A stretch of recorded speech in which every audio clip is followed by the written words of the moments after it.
Hello everyone, welcome back to Commerce Click. दोस्तों, हम लोग कर रहे थे फाइनल अकाउंट विद एडजस्टमेंट्स और ये हमारा लेक्चर नंबर सेकंड है। फाइनल अकाउंट विद एडजस्टमेंट का ऑलरेडी मैं फर्स्ट लेक्चर अपलोड कर चुका हूं, जिसमें मैंने आपको स्टार्टिंग के 3 एडजस्टमेंट्स करा दिए थे, जो कि थे adjustments of closing stock, prepaid expense और आउटस्टैंडिंग एक्सपेंस। ये 3 एक्सपेंस मैंने आपको कवर करा चुका हूँ लेक्चर नंबर 1 में।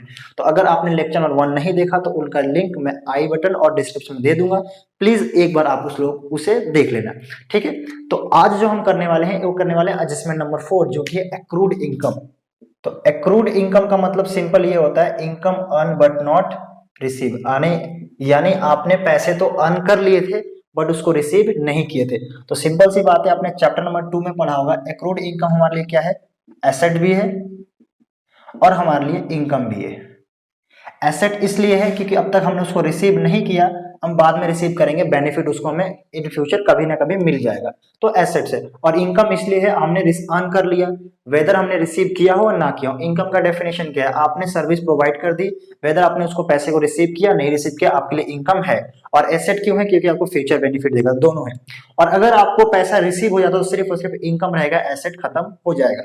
तो फिलहाल अभी रिसीव नहीं हुआ तो मेरे लिए एसेट भी है और इनकम भी है। तो सिंपली कहा जाएगा, एसेट है तो कहा जाएगा, तो सर एसेट है तो बैलेंस शीट में जाएगा और इनकम है तो प्रॉफिट एंड लॉस में क्रेडिट साइड जाएगा, ठीक है। अब एक एग्जांपल लेके समझते हैं। सपोज ये हमारा एक ट्रायल बैलेंस दिया हुआ है और ट्रायल बैलेंस में लिखा है इंटरेस्ट ऑन इन्वेस्टमेंट, यानी हमने कहीं इन्वेस्ट किया था, जो उसका इंटरेस्ट था, इंटरेस्ट का अमाउंट क्रेडिट साइड जाएगा क्योंकि रिसीव हुआ है, इनकम हमारी। और आउट ऑफ ट्रायल बैलेंस एक एडिशनल इंफॉर्मेशन दिया हुआ है,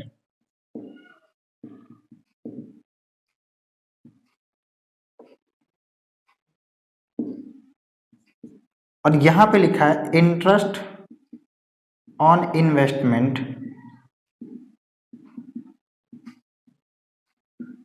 ड्यू बट नॉट रिसीव ₹5,000। यानी कि हमने इस इन्वेस्टमेंट जो हमने किए थे उस पर 50,000 का इंटरेस्ट हमें रिसीव हो चुका है, अभी भी 5,000 का इंटरेस्ट ड्यू है। अगर इसको मैं फाइनल अकाउंट में इसका हमें क्या करना हो, एडजस्टमेंट करना हो, तो हम कैसे करेंगे। सिंपल सी बात है, मैंने बता दिया आप लोगों को, बैलेंस शीट में और प्रॉफिट लॉस में इनकम साइड। तो सबसे पहले जब आप बनाओगे प्रॉफिट एंड लॉस अकाउंट, तो इसमें तो आप इसको क्रेडिट साइड शो कर दोगे। क्या लिखोगे यहाँ पे, बाई इंटरेस्ट ऑन इन्वेस्टमेंट, ठीक है। शॉर्ट में लिख देता हूं मैं, कितना लिखूंगा यहाँ पे सर, 50,000। उसके बाद क्या करोगे, ऐड करोगे जो हमें अब तक नहीं मिला, एक्रूड इंटरेस्ट 5,000। तो मेरा इनकम साइड जो आएगा पेमेंट में टोटल 55,000 आएगा। उसके बाद अगर आप बैलेंस शीट बनाओगे तो बैलेंस शीट में क्या लिखोगे, asset side accrued interest on investment, कितना, 5,000। बस खत्म, सिंपल सी बात है। यही हमारा छोटा सा एडजस्टमेंट है एक्रूड इनकम का। इसी को हम आउटस्टैंडिंग इनकम भी बोल सकते हैं। सर आउटस्टैंडिंग इनकम क्यों, जो इनकम हमने अर्न कर लिया बट हमें नहीं मिला तो आउटस्टैंडिंग हमारी। ये जरूरी नहीं है कि आउटस्टैंडिंग का मतलब लायबिलिटी होता है। आउटस्टैंडिंग एक्सपेंस है तो लायबिलिटी है और आउटस्टैंडिंग इनकम है तो एसेट हमारे लिए, ठीक है ना। तो ये हम एडजस्टमेंट कर सकते हैं। दूसरी चीज, अगर सर ये जो हमारा एडिशनल इंफॉर्मेशन है ये आउट ऑफ ट्रायल बैलेंस नहीं, ट्रायल बैलेंस के अंदर दिया हो तो, यानी लाइक ऐसे दिया हो तो एक्रूड इंटरेस्ट 5,000, तो फिर डेबिट साइड दिया होगा। तो अगर एक्रूड इंटरेस्ट यहां दिया है ट्रायल बैलेंस के अंदर और यहां पे नहीं दिया हुआ है, इसका क्या मतलब है, इसका सिंपल सा ये मतलब है कि एक्रूड इंटरेस्ट की एडजस्टमेंट्स ऑलरेडी हो चुकी है, इसको आपको फिर से एडजस्ट नहीं करना पड़ेगा। तो अगर ऐसा दिया होगा तो फिर यहाँ पे प्रॉफिट एंड लॉस में सिर्फ और सिर्फ 50,000 रुपीज ही जाएगा, ये नहीं जाएगा, पहली बात। और दूसरी बात, ये बैलेंस शीट में as it is asset side जाएगा। मैंने आप लोगों को लेक्चर फर्स्ट में समझाया था कि एडजस्टमेंट्स का मतलब होता है एडिशनल इंफॉर्मेशन, यानी जो आउट ऑफ ट्रायल बैलेंस दिया होता है। Out of trial balance given है, इसका मतलब उसका एडजस्टमेंट हमने नहीं किया, आपको करने हैं। जो चीजें ट्रायल बैलेंस के अंदर दे रखी है उसका तो ऑलरेडी एडजस्टमेंट हुआ है। जो चीजें ट्रायल बैलेंस के अंदर दी होती है उसका सिर्फ और सिर्फ एक ही एंट्री होता है। देखो मैंने सिर्फ एक ही एंट्री किया, एक्रूड इंटरेस्ट को सिर्फ और सिर्फ बैलेंस शीट में दिखाया, यहाँ पे पीएल में कोई एंट्री नहीं की, जो 50,000 था उसको 50,000 ऐसे दिखा दिया। और अगर यही आउट ऑफ ट्रायल बैलेंस दिया हो तो मैं 2 एंट्री करूंगा, एक यहाँ पे ऐड भी करूंगा और यहाँ पे भी दिखा दूंगा, ठीक है। तो आई होप आपको ये चीजें समझ में आ गई हो। अब हम बात करते हैं एक्रूड इनकम का जनरल एंट्री क्या बनेगा। देखो सर, एक्रूड इनकम हमारे लिए क्या है, तो एक्रूड इनकम सिंपली हमारे लिए एसेट है। हमने क्या किया था, प्रॉफिट एंड लॉस में किस साइड दिखाया था, इसको क्रेडिट साइड क्या किया था, उसको इंटरेस्ट ऑन इन्वेस्टमेंट में ऐड कर दिया था। तो सिंपली ये बनेगा accrued interest account debit to interest on investment account. ठीक है, ये हमने डेबिट इसलिए किया 5000 और इनकम में हमने ऐड कर दिया 5000। ये हमने क्रेडिट किया क्योंकि इनकम में 5000 ऐड हो जाएगा, और ये हमने डेबिट किया क्योंकि हमारे लिए ये एसेट्स है। सिंपली तो अगर आपको एंट्री बनाना तो सिंपल सा ये एंट्री आपका बनेगा। तो दोस्तों अब हम बात करते हैं अपना एडजस्टमेंट नंबर 5 की। तो एडजस्टमेंट नंबर 5 है हमारा एडवांस इनकम या प्रीपेड इनकम। यानी इससे पहले का जो एडजस्टमेंट था उसमें हमने ये देखा कि अगर हमने इनकम अर्न कर लिया और हमें अभी तक रिसीव नहीं हुआ तो उसकी एंट्री क्या होगी। लेकिन अब हमें देखना है कि हमने इनकम अर्न तो नहीं किया था, हमें एडवांस में किसी ने पैसे दे दिए। सपोज मैं आपको सबको ट्यूशन दे रहा हूँ, आपने 1 तारीख को मुझे एडवांस में फीस डिपॉजिट कर दी, तो फिर मैं उसकी एडजस्टमेंट फाइनल अकाउंट में क्या करूंगा। तो देखो एडवांस इनकम या प्रीपेड इनकम हमारी लायबिलिटी है। लायबिलिटी क्यों है कि सर आपने इनकम अर्न नहीं किया, आपने अपनी सर्विसेज नहीं दी, आपको पहले पैसा मिल गया। तो पहली बात सर लायबिलिटी है, आपने बता दिया। तो लायबिलिटी है तो कहां जाएगा, सिंपल सी बात है बैलेंस शीट में जाएगा, लायबिलिटी साइड। ठीक है, दूसरा कहां जाएगा, ये इनकम से मेरे को माइनस करना पड़ेगा क्योंकि ये मेरा करंट ईयर का इनकम नहीं है। देखो अगर आपने मुझे इस मंथ फी दी है और वो अगले मंथ की, क्योंकि ये पूरा मंथ मैं आपको पढ़ाऊंगा तभी वो फी ड्यू होगा। चलो मंथ से मत समझो, ईयर से समझो। सपोज हम 2021 से लेके 2021 का हम बुक्स ऑफ अकाउंट मेंटेन कर रहे हैं और हमें किसी ने 10,000 रुपीज जब दी है, वो एडवांस है। यानी एडवांस कब होगा, जब इस ईयर से नेक्स्ट ईयर के लिए पैसा होगा। एडवांस कब होता है, जब हमें दिया गया हो उस टाइम का पैसा ना हो, सिंपल सी बात है। तो ये हमारा एडवांस है। एडवांस का मतलब क्या है, वो 22 से 23 के लिए आपको किसी ने एडवांस में 10,000 रुपीज दिया है। तो सिंपल सी बात है, इस ईयर का जो इनकम होगा उसमें से 10,000 माइनस कर दिया जाएगा और उसको लायबिलिटी साइड रखा जाएगा, वो नेक्स्ट ईयर इनकम बन जाएगा। ऐसा नहीं है कि हमेशा लायबिलिटी रहेगा। नेक्स्ट ईयर आप वो काम कर दो, नेक्स्ट ईयर सर्विसेज प्रोवाइड कर दो, आपको नेक्स्ट ईयर में पढ़ा दूंगा तो मेरा इनकम हो गया। तो जिस करंट ईयर में रिसीव हुआ है उस करंट ईयर की लायबिलिटी है, और लायबिलिटी है इस साल का इनकम नहीं है, इसलिए हम इनकम से क्या कर देंगे, माइनस कर देंगे। क्लियर है ना। तो पहली बात तो लायबिलिटी साइड जाएगा बैलेंस शीट में, और दूसरी बात क्या हो जाएगा, इनकम से क्या कर देंगे हम लोग, डिडक्ट कर देंगे उसको। यानी जो भी मेरे को इनकम रिसीव हुआ होगा उस इनकम से मैं एडवांस जितना उसके अंदर होगा उसको मैं क्या कर दूंगा, माइनस कर दूंगा। ठीक है, अब यहाँ पे मैं आप लोगों को एग्जांपल के थ्रू समझाता हूँ। फिर से वही सेम चीज, सपोज ये हमारे लिए ट्रायल बैलेंस दिया हुआ है और हमें किसी तरह का रेंट मिला। सपोज हमने रेंट रिसीव किया है, रेंट हमने रिसीव किया है 1,20,000 रुपीज। ठीक है, नीचे लिखा हुआ है रिसीव किया तो इनकम है, इनकम है तो क्रेडिट बैलेंस। आपको एडिशनल इंफॉर्मेशन दिया हुआ है, यानी आउट ऑफ ट्रायल बैलेंस इसकी एडजस्टमेंट दे रखी है। एडवांस रेंट या prepaid rent for next year. आप लोग देखो नोट करते रहना, जब तक आप नोट नहीं करोगे आपको चीजें समझ में नहीं आएगी, या समझ में आ भी जाएगा तो आप बाद में भूल जाओगे। तो इसलिए प्लीज मैं रिक्वेस्ट कर रहा हूँ कि आप लोग अगर किसी की भी लेक्चर आप देखते हो तो प्लीज नोटबुक लेके बैठा करो, जो भी चीजें बताए छोटी मोटी आप उसे रिकॉर्ड किया करो।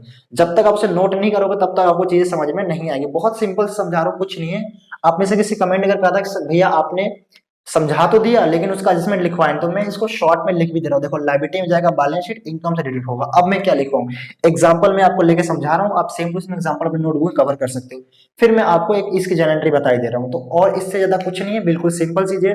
प्लीज एक बार आप लोग नोट कर लो, कि एक बार भी आप नोट कर लोगे और उसको दोबारा कभी भी देख लोगे तो आपको याद आ जाएगी सारी चीजें। ठीक है, तो रेंट रिसीव किया हमने 1,20,000, नीचे लिखा एडवांस रेंट या prepaid rent for next year ₹30,000। मतलब जिस पर्सन ने भी हमें रेंट दिया है उसने 30,000 रुपए एक्स्ट्रा रेंट दिया नेक्स्ट ईयर के लिए।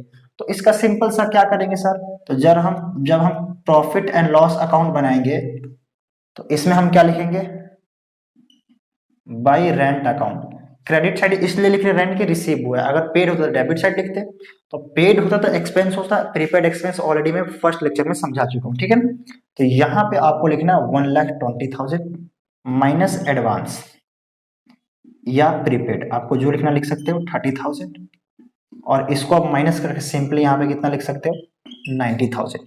उसके बाद हम जब बैलेंस शीट बनाएंगे तो लायबिलिटी साइड, ये हमारी लायबिलिटी साइड है।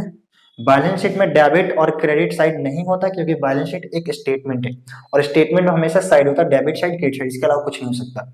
ठीक है, तो हम यहाँ पे क्या लिखेंगे, जो भी कैपिटल होगा उसके नीचे कहीं भी हम लिख देंगे यहाँ पे एडवांस रेंट, कितना 30,000, 30,000 रुपए। ठीक है ना, एडवांस रेंट रिसीव। अब बोलोगे सर एडवांस रेंट तो हमारे लिए एसेट है, एसेट तब है जब आपने पे किया हो, रिसीव किया तो लायबिलिटी है। ठीक है ना, एडवांस रेंट रिसीव लिख लो, चलो कितना 30,000 रुपए, सिंपल सा है।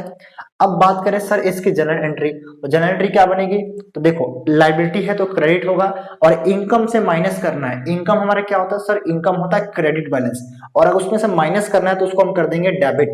किसी भी अकाउंटिंग में किसी भी चीज से हमें अगर उसको डिडक्ट करना होता है, माइनस करना होता है तो उसका रिवर्स कर देते हैं। अगर एसेट में से कुछ माइनस करना तो क्रेडिट कर दो, अगर लायबिलिटी से कुछ माइनस करना है डेबिट कर दो, इनकम से कुछ माइनस करना है डेबिट कर दो क्योंकि क्रेडिट होता है। तो हम इसकी जनरल एंट्री क्या बनाएंगे, तो अगर आप जनरल एंट्री बनाना चाहते हैं तो इसकी जनरल एंट्री बन के निकलेगा rent receive account debit, rent receive account debit to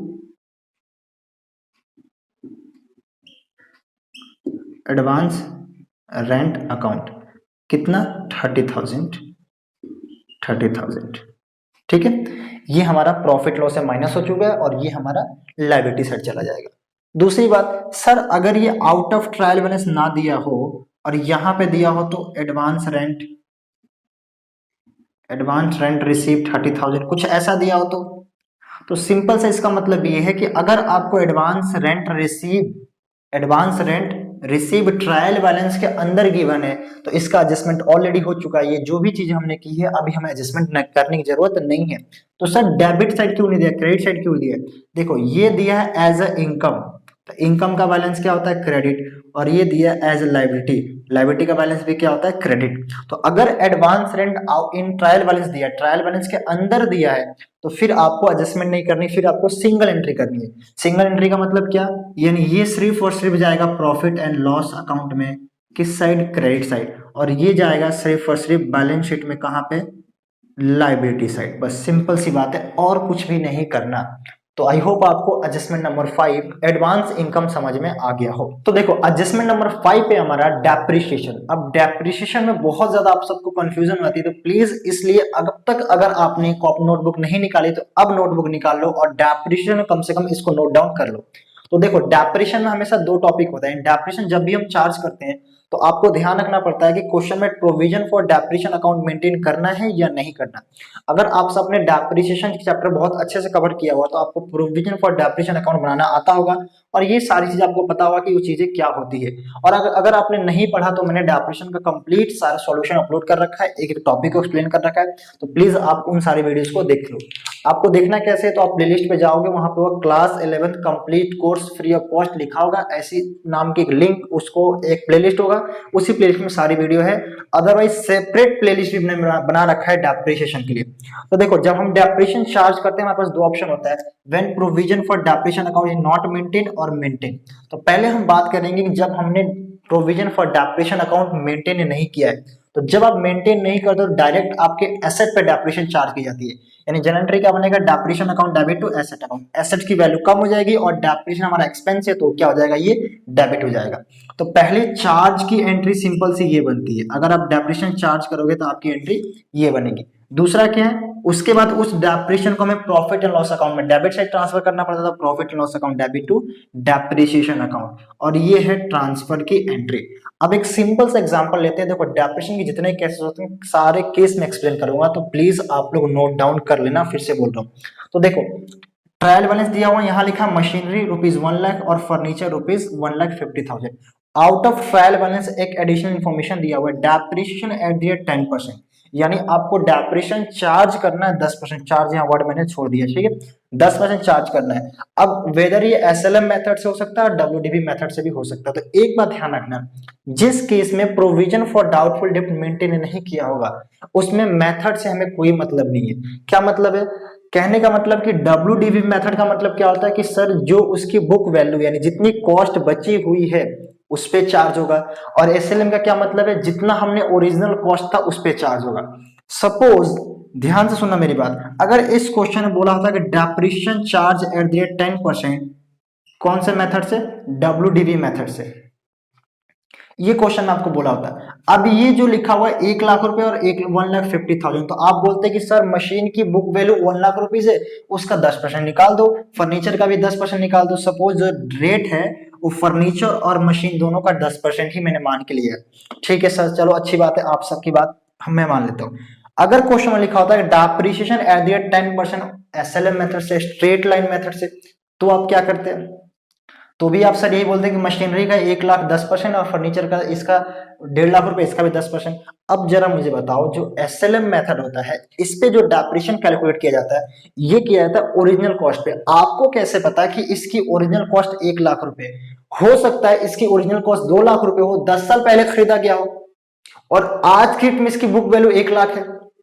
क्या ट्रायल बैलेंस में आपको हमेशा ओरिजिनल कॉस्ट देगा? नहीं सर, बुक वैल्यू देगा, जो उसके लेजर से ट्रांसफर हुआ होगा वही देगा। तो हमें नहीं पता ये ओरिजिनल कॉस्ट है मशीनरी का या इसका ये बुक वैल्यू यानी डेप्रिसिएशन पिछले साल से माइनस होके आया है। हमें नहीं पता कि पिछले साल इसको परचेज किया था कि उससे पहले परचेज किया था कि इस साल ही परचेज हुआ है, क्योंकि हमारे क्वेश्चन में ट्रायल बैलेंस दिया है। तो आप सर क्या कहना चाहता हूं, मैं ये कहना चाहता हूं कि अगर प्रोविजन नॉट मेंटेन यानी ये वाला क्वेश्चन है, तो ये मेथड कोई हमारे काम का नहीं है। ये बोले मैं इसी का 10% निकालूंगा, क्योंकि मुझे पता ही नहीं कि ओरिजिनल वैल्यू इसकी अभी इसी साल परचेज हुई थी कि पिछले साल हुई थी कि पिछले साल हुई थी। ठीक है ना। लेकिन सर अगर प्रोविजन मेंटेन वाला क्वेश्चन है तो आप इसका ओरिजिनल वैल्यू भी पता कर सकते हो और डब्ल्यूडीवी वैल्यू भी पता कर सकते हो। तो अगर मेंटेन वाला होगा तो उसमें मेथड का फर्क पड़ेगा, लेकिन ये नॉट मेंटेन में कोई फर्क नहीं पड़ेगा। तो इसलिए मैं इसको अभी फिलहाल के लिए इसको काट देता हूं, किसी काम का नहीं। ठीक है ना। तो अब देखो क्या करना है, हमें डेप्रिसिएशन चार्ज करना है 10%। चलो इसका एडजस्टमेंट लिखवा देता हूं मैं। एडजस्टमेंट क्या होगा, तो सर पीएनएल में जाएगा डेबिट साइड, ये भी तो सबको पता ही, बोले सर क्या लिखवा रहे, फिर भी लिखवा दे रहा हूं। और बैलेंस शीट से हम क्या करेंगे, उस एसेट से जिस एसेट का हमने डेप्रिसिएशन चार्ज किया है डिडक्ट कर देंगे, माइनस कर देंगे, बस। ठीक है, यही एडजस्टमेंट है। क्या लिखा, मशीनरी है 1 लाख रुपीज, तो हम क्या लिखेंगे, टू डेप्रिसिएशन ऑन मशीनरी कितना, 1 लाख का 10% कितना आएगा, तो सर 10,000 रुपीज आएगा। और टू डेप्रिसिएशन ऑन फर्नीचर कितना आएगा, फर्नीचर सर इसका 15,000, 15,000 रुपए आएगा। टोटल पीएनएल में जाएगा कितना डेबिट साइड, तो सर 25,000। बैलेंस शीट में, तो हम बैलेंस शीट में लिखेंगे मशीनरी हमारे पास 1 लाख रुपीज का था, जिसमें से हमने डेप्रिसिएशन माइनस कर दिया 10,000 रुपीज, माइनस करके यहाँ पे कितना आएगा 90,000 रुपये। फर्नीचर 1,50,000 माइनस डेप्रिसिएशन 15,000, तो ये मेरा आया 135। ठीक है, तो ये हमने क्या कर लिया, जब हमारे क्वेश्चन में नॉट मेंटेन यानी सिंपल होगा तो इसको हम ये एंट्री बनाएंगे और ऐसे एडजस्टमेंट करेंगे। दूसरी बात, सर अगर सपोज ऐसे दिया होता क्वेश्चन तो आप क्या करते, कैसे, आप हर क्वेश्चन को जैसे बताते हो, अगर ये adjustments out of trial balance ना देके ट्रायल बैलेंस के अंदर दिया होता तो मतलब क्या, मतलब ऐसे दिया होता तो डेप्रिसिएशन ऑन फर्नीचर 20,000 यहां दिया होता तो, और यहां लिखा होता डेप्रिसिएशन चार्ज ऑन फर्नीचर 15,000 रुपए। तो पहली बात, ऐसे बिल्कुल गलती दे नहीं सकता, क्यों, क्योंकि डेप्रिसिएशन ऑन फर्नीचर अगर ट्रायल बैलेंस के अंदर दिया है, इसका मतलब इस साल का डेप्रिसिएशन ऑलरेडी फर्नीचर का चार्ज हो चुका है, जो कि 20,000 दिया है। तो फिर ये एडजस्टमेंट करने के लिए नहीं बोलेगा अगर अंदर दिया होगा तो। दूसरी बात, ठीक है सर फर्नीचर का नहीं देगा, कम से कम मशीनरी का दे सकता है ना, हाँ मशीनरी का दे सकता है, क्योंकि मशीनरी का अंदर नहीं दिया हुआ है। तो यहाँ पे डेप्रिसिएशन चार्ज ऑन मशीनरी ऐसे लिख सकता है एट द रेट 20%। अब सर क्या करेंगे, तो देखो डेप्रिसिएशन फर्नीचर पे कितना चार्ज हुआ है 20,000, इसका क्या होगा सर, आपने कहा था कि ये एडजस्टमेंट नहीं है, इसकी सिंगल एंट्री होगी। तो यहाँ पे मैं फर्नीचर में कितना कर दूंगा 20,000 रुपीज। ठीक है, ये सिर्फ और सिर्फ प्रॉफिट एंड लॉस में डेबिट साइड जाएगा और दूसरी एंट्री नहीं होगी। और यहाँ पे जो मैंने फर्नीचर माइनस किया था, अब इसको मैं माइनस नहीं करूंगा, इसको मैं 150 एज इट इज लिख दूंगा। सर आपने क्यों माइनस नहीं किया? क्योंकि ट्रायल बैलेंस के अंदर है, एडजस्टमेंट नहीं करना, वो ऑलरेडी माइनस हो चुका है। इसका तो करोगे ना? हाँ इसका करूंगा। देखो 1 लाख का 20% कितना है 20,000, तो मैं यहाँ से 20,000 माइनस करूंगा, ये हो गया 80,000 और ये जाएगा 20,000 रुपीज यहाँ पे, और टोटल कितना हो गया 40,000। यानी हमने क्या किया, मशीनरी का जो एडजस्टमेंट दिया हुआ था इसकी हमने दो एंट्री की, एक प्रॉफिट एंड लॉस में डेबिट साइड और एक बैलेंस शीट से हमने माइनस कर दिया, लेकिन इसका सिर्फ और सिर्फ एक ही एंट्री किया। सिंपल सी बात है। तो ये आई होप। अच्छा सर जनरल एंट्री क्या बनेगा?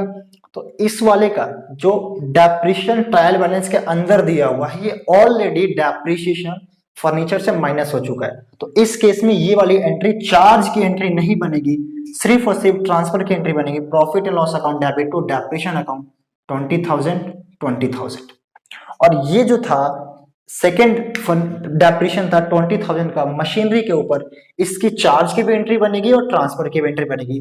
चार्ज वाली एंट्री यही बनेगी, depreciation account debit to furniture account, नहीं depreciation account debit to machinery account 20,000 और सेकेंड एंट्री ट्रांसफर की सेम बनेगी 20,000 से।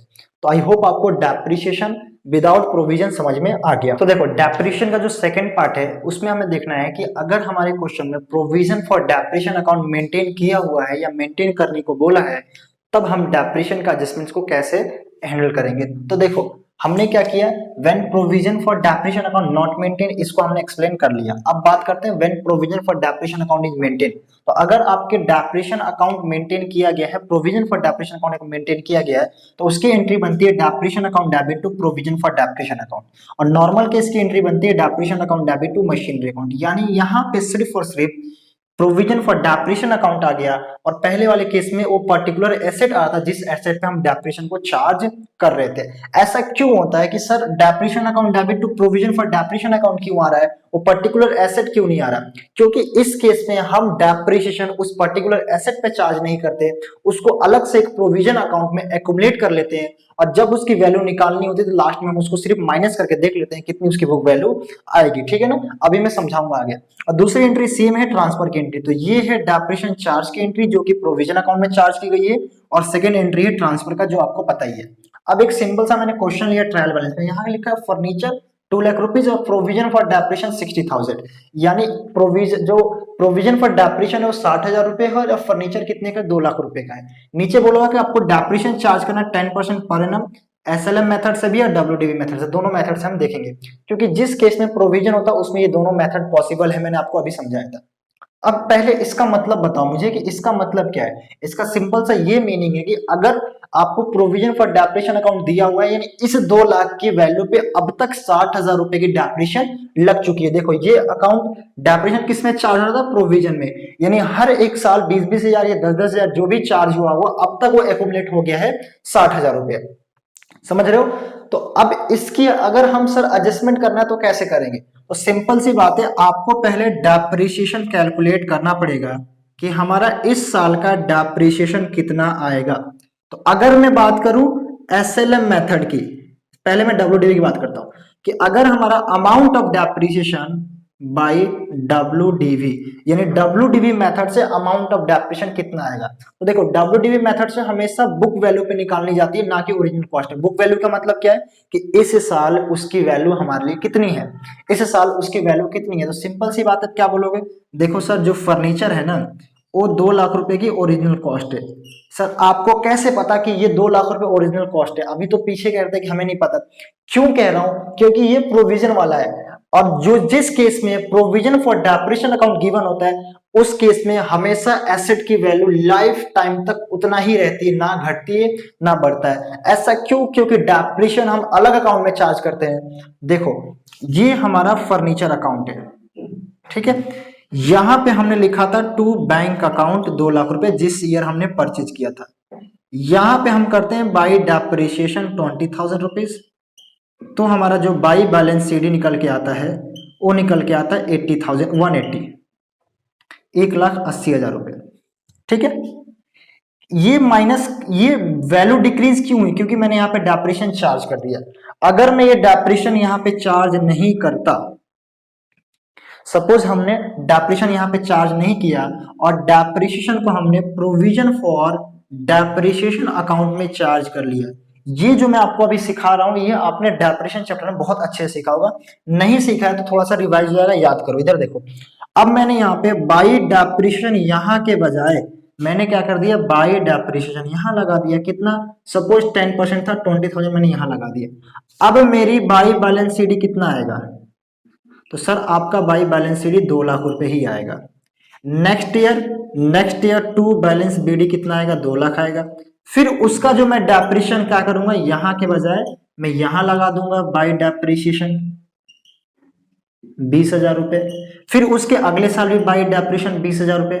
मतलब इसको सीडीबीडी करते रहेंगे, इसका ओपनिंग क्लोजिंग करते रहेंगे इसके साथ ही, मैं ऐसे ही बता रहा हूं। तो 3 साल में टोटल डेप्रिसिएशन कितना लग गया? 60,000। और 3 साल बाद इसकी सीडीबीडी करने के बाद भी इसकी वैल्यू यहाँ पे कितने निकलेगी? 2 लाख रुपए। तो देखो थर्ड ईयर तक इसकी वैल्यू सेम ही रही। क्यों? क्योंकि डेप्रिसिएशन हमने किसी अलग अकाउंट में चार्ज किया था। अब मैं बताऊं, ये सेम आपके पास 2 अकाउंट है। अब मैं बोल रहा हूं कि इस फर्नीचर की ओरिजिनल कॉस्ट कितनी है? आप बोलोगे 2 लाख रुपए। मैंने कहा क्यों? आप बोलोगे सर प्रोविजन अकाउंट बना हुआ है, इसका मतलब ये है कि हमने डेप्रिसिएशन अकाउंट में चार्ज ही नहीं किया। तो जो 10 साल पहले उसकी वैल्यू होगी आज भी उसकी वैल्यू उतना ही है, यानी उतना ही शो हो रही है। वैल्यू तो कम हो चुकी है लेकिन शो उतना हो रहा है। अब मैं आपसे बोलूंगा कि इसकी बुक वैल्यू तो 2 लाख रुपए, ठीक है, एक्चुअल वैल्यू कितनी है, यानी इसकी वैल्यू बची कितनी है? तो आप बोलोगे देखो सर 2 लाख रुपए की है, उस पर अब तक 60,000 रुपए का डेप्रिसिएशन लग चुका है। तो इसकी जो एक्चुअल वैल्यू है अब है 1,40,000। ये आपने कैसे निकाला? आपने कहा सर 2 लाख रुपए उसकी वैल्यू है, उस पर अब तक डेप्रिसिएशन एक्यूमुलेट हो चुका है 60,000 का, तो उसकी एक्चुअल वैल्यू है, जो एक्चुअल वैल्यू है वो 1,40,000, 1,40,000 रुपए की एक्चुअल वैल्यू है। ठीक है ना? तो इस केस में आप, इस 2 केस में अब मैं बोलूं कि एसएलएन से 10% डेप्रिसिएशन निकालो, तो आपके पास ओरिजिनल वैल्यू है 2 लाख रुपए, इसका आप 10% निकाल दो, 20,000 रुपए आ गया। और मैं आपसे बोलूं नहीं, रिटर्न डाउन वैल्यू मेथड से आप डेप्रिसिएशन निकालो 10%, तो आप बोलोगे sir return down value method से इस वाले पे तो नहीं निकलता क्योंकि ये ओरिजिनल है, उस पे फिर मुझे 1,40 पे निकालना पड़ेगा, क्योंकि जो इसकी एक्चुअल बुक वैल्यू होगी उसी पे निकालेंगे। एक्चुअल बुक वैल्यू कैसे आई? 2 लाख, अब तक जो डेप्रिसिएशन लग चुका माइनस कर दो 1,40,000, तो इसका मैं 10% निकालूंगा तो कितना आएगा? 14,000, 14,000 रुपए निकल के आएगा। तो मैंने आप लोगों को एक्चुअल से भी निकालना सिखा दिया और डब्ल्यूडीवी से भी निकालना सिखा दिया। तो यही सेम क्वेश्चन यहाँ पे लिखा हुआ है। ठीक है सर, आपने कैलकुलेशन तो बता दी, अब आप एडजस्टमेंट बताओ। तो देखो ये मैं इसको थोड़ा सा रफ कर देता हूं क्योंकि ये आपका फिलहाल आप ये सब जानते हो, ठीक है ना? तो यहां पे मैंने क्या लिखा है, amount of depreciation by WDV method. तो डब्ल्यूडीवी मेथड से कितना निकालोगे? तो आप बोलोगे सर बुक वैल्यू तो 2 लाख रुपए है, जिसपे अब तक प्रोविजन एक्यूमुलेट हो चुका है, एक्यूमुलेटेड डेप्रिसिएशन अब तक कितना लग चुका है इस पे? 60,000 रुपए, जो ये वाला था। तो कितना बचा? 140। तो अगर इसका मैं डेप्रिसिएशन निकालू 140 का 10%, तो 14,000 रुपीज आएगा। तो डब्ल्यूडीवी मेथड से इस सेम क्वेश्चन को आप यहां लिखोगे टू डेप्रिसिएशन ऑन फर्नीचर, कितना सर? 14,000। बैलेंस शीट में क्या लिखोगे? तो देखो बैलेंस शीट में हमेशा वही जाता है, 2 लाख नहीं जाएगा, बैलेंस शीट में जाएगा जो उसकी वैल्यू एक्चुअल बची है। यानी कैसे? तो सर हम बैलेंस शीट में लिखेंगे फर्नीचर को कुछ ऐसे, ये हमारा है फर्नीचर 2 लाख रुपीज, माइनस कर देंगे कितना? माइनस कितना कर सकते हो? चाहो तो आप ऐसा प्रोविजन माइनस कर सकते हो, कितना? 60,000, और माइनस डेप्रिसिएशन कितना? 14,000। टोटल माइनस कर दो, कितना आएगा? तो सर 1,26,000 शायद आएगा, जो भी आएगा 136 नहीं 126 ही आएगा, ठीक है। तो बैलेंस शीट में 1,26,000 रुपए जाएगा, या चाहो तो आप बैलेंस शीट में ऐसा भी शो कर सकते हो। फर्नीचर कितनी वैल्यू बची थी उसकी? तो सर 140, तो यहां पे सीधा आप लिखो फर्नीचर 140 माइनस करो डेप्रिसिएशन 14,000 और 126 आप यहाँ पे शो कर सकते हो अपने बैलेंस शीट में।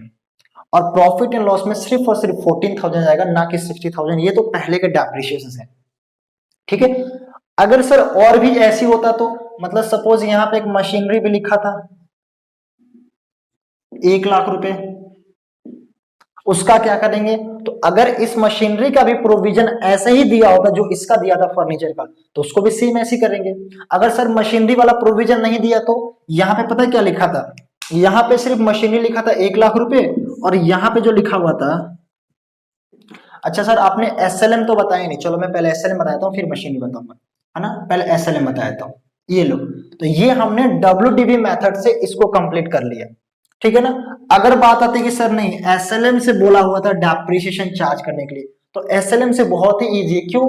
एसएलएम से ओरिजिनल कॉस्ट कितनी है? 2,00,000 रुपए, इसका 10% कितना आएगा? 20,000। तो अगर मैं एसएलएम से करता हूं तो यहाँ पे 14 की जगह एसएलएम वाले मेथड में 20,000 आएगा, यानी डेप्रिसिएशन ऑन फर्नीचर आपको 20,000 लिखना पड़ेगा। तो अब उसकी बुक वैल्यू कितनी थी? तो सर उसकी बुक वैल्यू थी 2,00,000 रुपए, ठीक है ना, जिसमें 60,000 तो अब तक लग चुका था, बचा कितना? 140। तो आप उसको बैलेंस शीट में कैसे प्रेजेंट करोगे? तो सर आप बैलेंस लिखो फर्नीचर 140, जिसमें से हमने डेप्रिसिएशन चार्ज किया 20,000, इसको आप कर दो माइनस, और 1,20,000 आएगा आपकी बैलेंस शीट में। तो एसएलएम से तो और इजी है। तो ये हमने हैंडल करना सीख लिया कि प्रोविजन फॉर डेप्रिसिएशन अकाउंट अगर क्वेश्चन में गिवन है तो उसका एडजस्टमेंट कैसे करेंगे। बहुत इंपॉर्टेंट एडजस्टमेंट है और बहुत ही बढ़िया एडजस्टमेंट है, तो प्लीज आप लोग इसे नोट डाउन कर लेना। और अगर यार हेल्पफुल लग रही है वीडियो, सपोर्ट करना जरूर यार, सब्सक्राइब कर दो इस चैनल को और शेयर कर दो अपने फ्रेंड्स के साथ, क्योंकि आपको ऐसे ही हेल्पफुल यहाँ पे वीडियो रेगुलर मिलती रहेगी, ठीक है ना।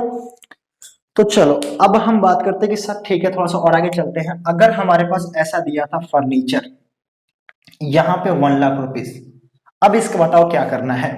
तो अगर फर्नीचर का भी प्रोविजन ऐसे ही दिया हो तब तो आपको पता है सेम ऐसे हैंडल कर सकते हो जैसे आपने अच्छा फर्नीचर तो मैं सेम लिख दिया, मशीनरी लिख देता हूँ, है ना।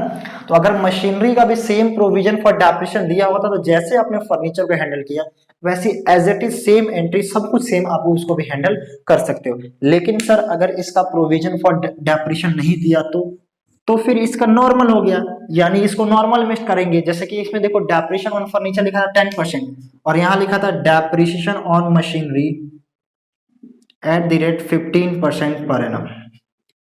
तो मशीनरी की वैल्यू कितनी है? 1,00,000 रुपए। सर कोई प्रोविजन तो है नहीं, तो कुछ करना नहीं है, ना एसएलएम देखना है ना डब्ल्यूडीबी देखना है। 1,00,000 रुपए इसकी वैल्यू है, इस पे कितना डेप्रिसिएशन लगाना? 15,000 रुपए। तो यहाँ पे क्या लिखोगे? टू डेप्रिसिएशन ऑन मशीनरी कितना? 15,000। और बैलेंस शीट में क्या करोगे? तो सर बैलेंस शीट में हम लोग जो भी मशीनरी है 1,00,000 रुपीज की, उसमें से हम डेप्रिसिएशन को 20,000 माइनस कर देंगे। अच्छा 15 है ना, 15% है ना, तो 15,000 रुपए 15,000 माइनस कर देंगे और बैलेंस शीट में हमारा सिंपली 85,000 का आंसर आ जाएगा। यानी जिसका प्रोविजन नहीं दिया उसका ये सिंपल वाला। अगर बात करें एंट्री तो यही सिंपल वाली entry, depreciation account debit to machinery account, PNL account debit to depreciation account. तो ये हमने 3 एडजस्टमेंट तो फर्स्ट लेक्चर में किए थे और 3 एडजस्टमेंट इस लेक्चर में हमने कंप्लीट कर लिया। तो आई होप आप लोग ये वीडियो हेल्पफुल लगे, तो प्लीज यार इस चैनल को सब्सक्राइब करना, शेयर करना और हेल्प करो कि हम भी ग्रो कर सके। थैंक यू सो मच दोस्तों, मैं आपसे मिलता हूँ नेक्स्ट वीडियो में। अगर आपको ये वीडियो अच्छी लगी तो प्लीज इस चैनल को फिर से बोल रहा हूँ सब्सक्राइब कर लो, शेयर करो और कमेंट करके जरूर बताओ कि वीडियो कैसी लगी।